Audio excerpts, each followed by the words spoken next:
আল্লাহ রসুল সাল্লাল্লাহু আলাইহি ওয়াসাল্লামের একজন সাহাবী ছিল, যার নাম ছিল হামেদ আল-লাফাফ রাদিয়াল্লাহু তাআলা। জুমার দিন আজান হয়ে গেছে। আজান যখন হয়ে গেছে,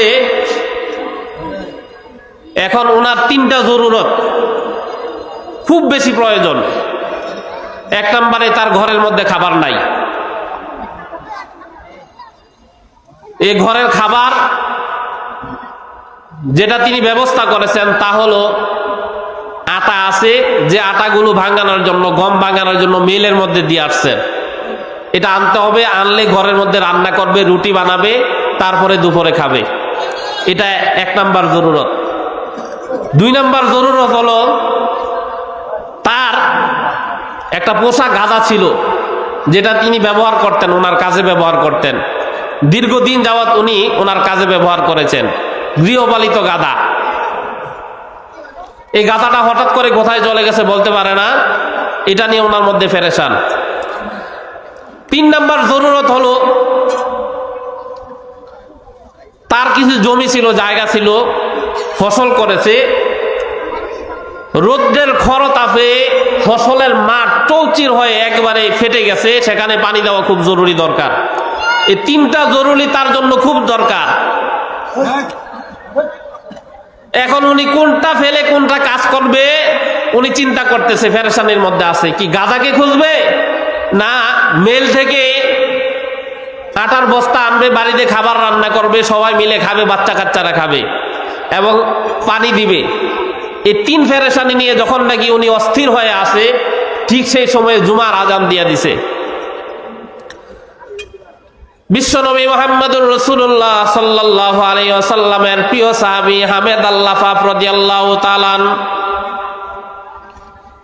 এই তিন পেরেশানির মধ্যে যখন উনি অস্থির হয়ে আছেন, কোনটা রেখে কোন কাজ করবেন,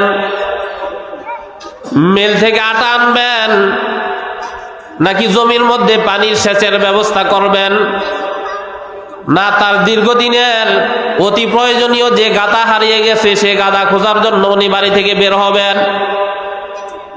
এই তিন পেরেশানির মধ্যে যখন ছিলেন, আল্লাহর নবীর সাহাবী হামেদ আল-লাফাফ রাদিয়াল্লাহু তাআলা ঠিক সেই মুহূর্তে জুমার আজান হয়ে গেছে।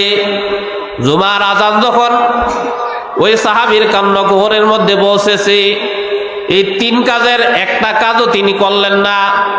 সকল পেরেশানিকে এক পাশে কাটিয়ে দিয়ে উনি চিন্তা করলেন তিনি আগে গিয়ে মসজিদে জুমার নামাজ আদায় করবেন। উনি চিন্তা করলেন আগে আমার রবের কাজ, তারপরে বাকি কাজ। খাবার খাওয়া পরে যাবে, জমির ফসল যদি নষ্ট হয়ে যাক যাক, কোনো সমস্যা নাই। মিল থেকে আটা আনতে যেতে হবে, কোনো সমস্যা নাই, পরে যাব।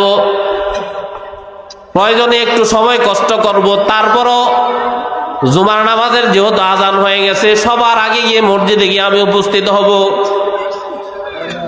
আল্লাহ তাআলা হামেদ আল-লাফাফের এই কাজটা বেশি পছন্দ হয়ে গেছে। জুমার নামাজ পড়ার জন্য যখন গিয়েছে, সকল পেরেশানিকে পাশ কাটিয়ে যখন জুমার নামাজ আদায় করে বাড়ির মধ্যে ফিরলেন, বাড়ির কাছাকাছি আইসা দেখতেছেন ঘরের মধ্যে ওনার বিবি চুলার মধ্যে আগুন জ্বালায়া রুটি বানাইতেছেন। বলেন না সুবহানাল্লাহ।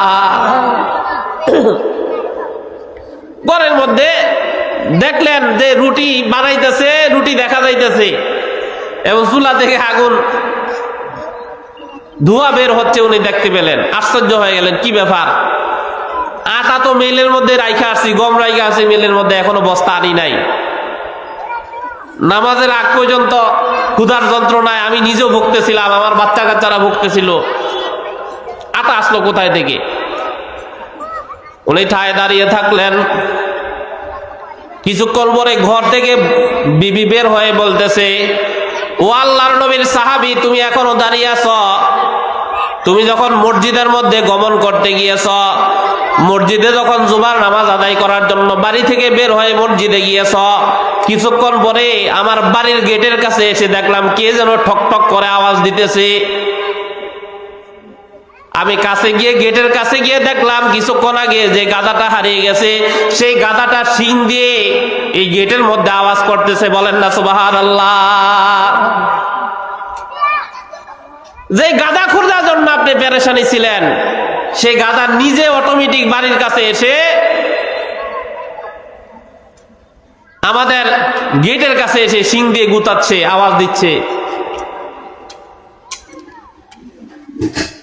হামেদ আল্লাহ আশ্চর্য হয়ে বললেন, ও বিবি,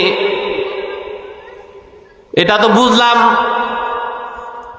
বাড়ির গেটের কাছে গাধা এসে অটোমেটিক এসে হাজির হয়ে গেছে, তাইলে রুটির জনন্য যে আটার প্রয়োজন ছিল সেটা কিভাবে মিটাইলা?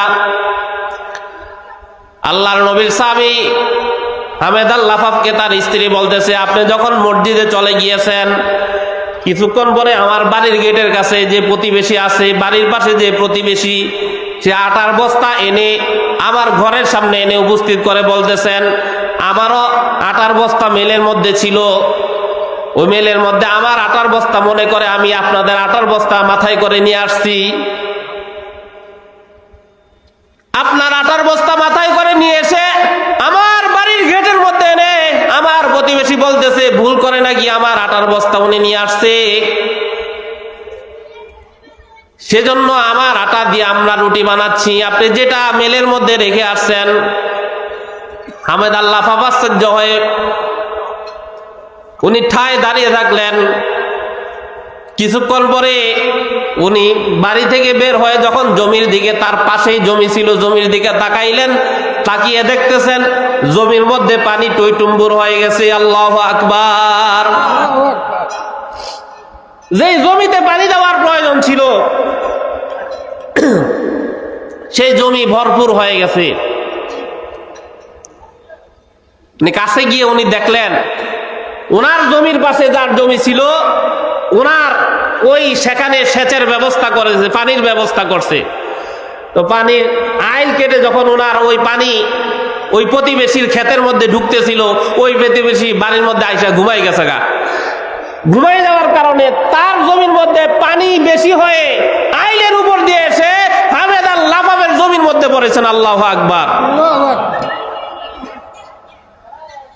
দৌড়ে গিয়ে মসজিদের মধ্যে গিয়ে সেজদার মধ্যে পড়ে আমার রবের কাছে শুকরিয়া আদায় করে বলতেছে, মালিক, আমার তিনটা পেরেশানি যখন আমার কাছে খুব বেশি অস্থিরতা কাজ করতেছিল, সকল কিছু ফেলে দিয়ে আমি যখন আপনার কাজটা করেছি, আপনি আমার হয়ে বাকি তিনটা কাজ আপনি আঞ্জাম দিয়েছেন। সুবহানাল্লাহ।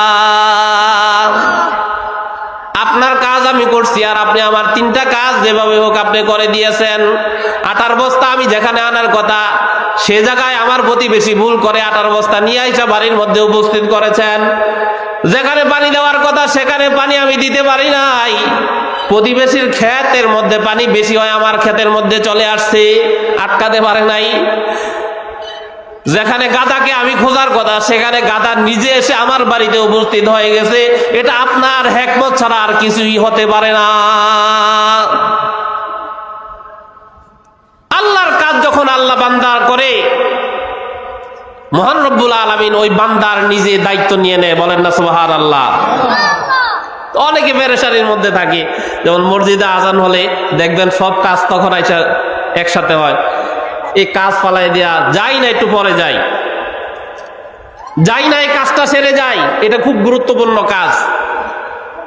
কিন্তু আপনি যদি আমার রবকে যদি প্রাধান্য দিতেন, আপনি যদি আপনার রবের কাজটাকে গুরুত্ব দিতেন, তাইলে আপনার যে পেরেশানি আছে, বান্দার পেরেশানিগুলো আল্লাহ নিজ দায়িত্বে নিয়ে সেই পেরেশানি দূর করে দেয়। বলেন না সুবহানাল্লাহ।